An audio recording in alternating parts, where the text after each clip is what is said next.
Hi, I'm Allie. Join me as I create these classic crystal drop earrings. You can see them sparkling like crazy. Whether or not you want to do them nice and long or a little bit shorter, we're using crystal links to do so. Go ahead and look below the video in the description, and there we'll put in a link to get back to our site that you can gather all of your supplies.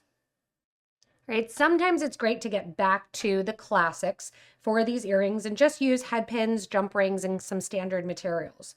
All of these materials, the hardware wise, was in my ultimate beading kit. So I'm featuring some of the little tiny bead caps on some 4mm pearls.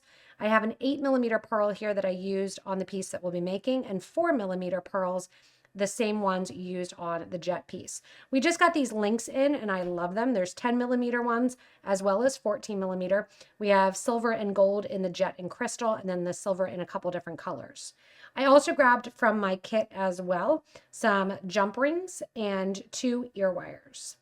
I have my headpins grabbed out from that same little container here from the Ultimate Kit, and I've put onto that 1, 2, 3, and 4 of my 4mm pearls at the bottom with one of those little bead caps.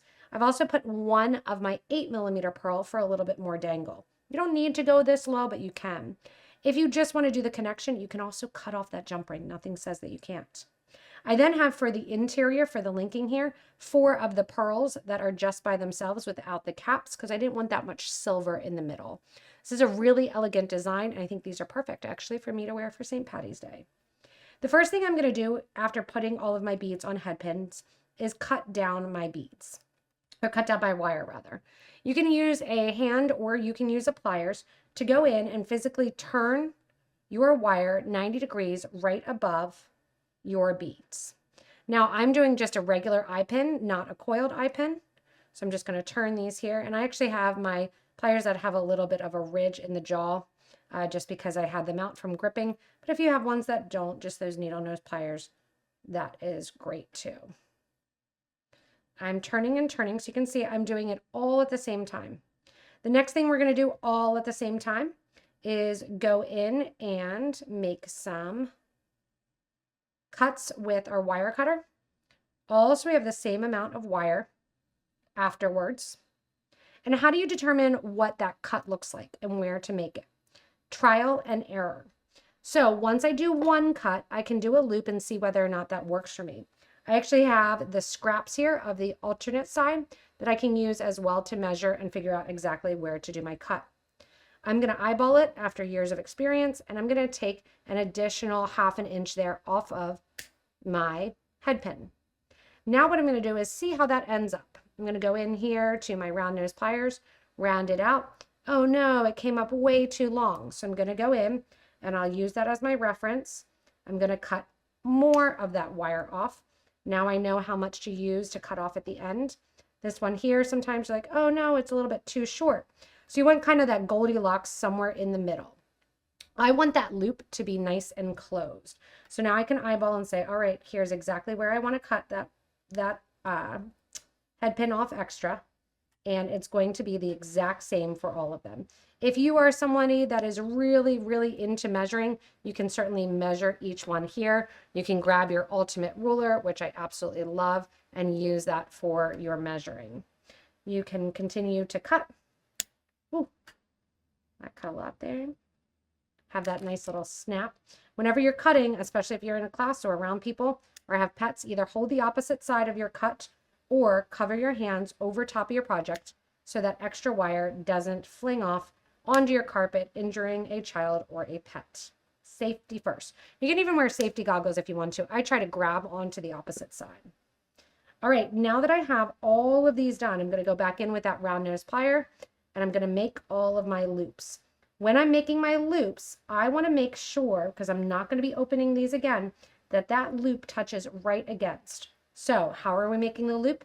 Go in here to the round nose pliers where you can see the wire hanging out at the top, but it's not gripping as you take your wire around.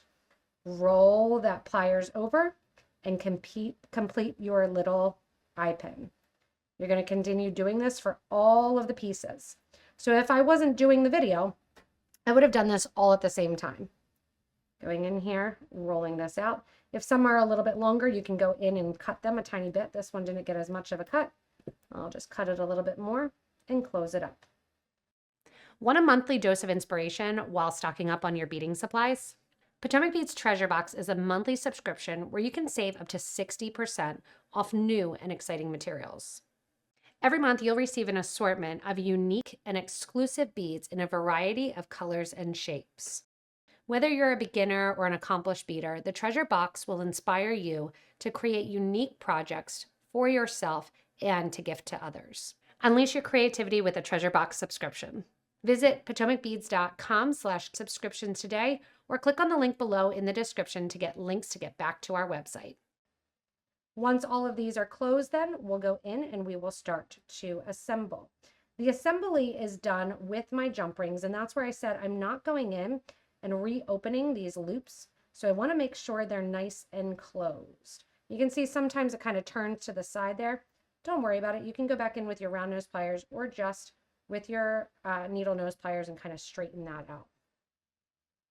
From here then, I'm going to go in, finish up my last loop, and then remember we have one pearl left.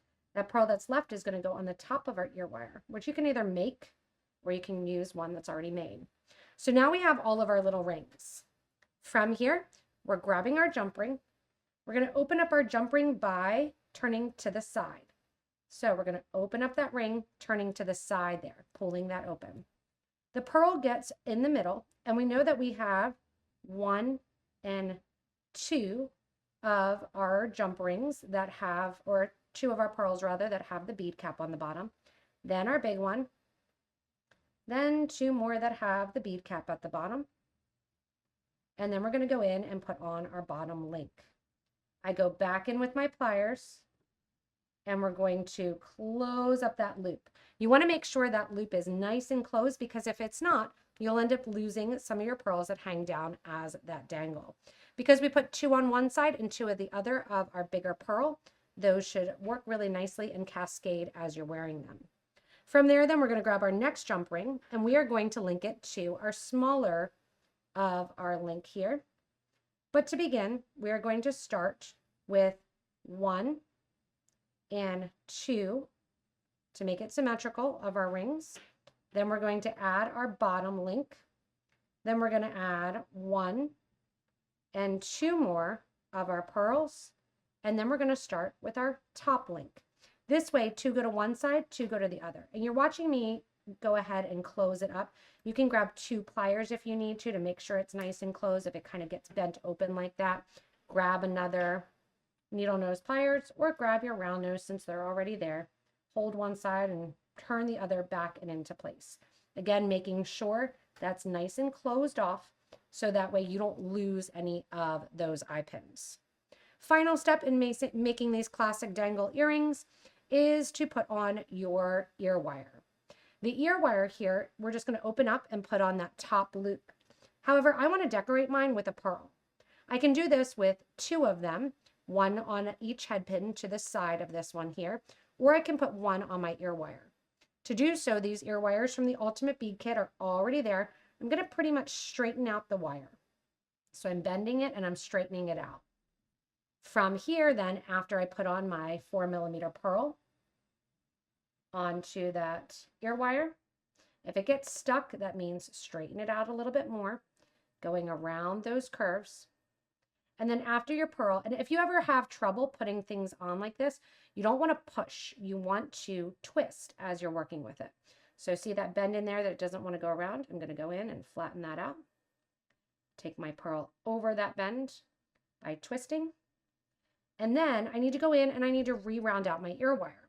So again, in that kit, you're going to have a little pencil that you can go around. You can go around your mandrel. You can go and reform your ear wire to your ear size. At the bottom of the ear wire, you do want to turn up the wire just slightly.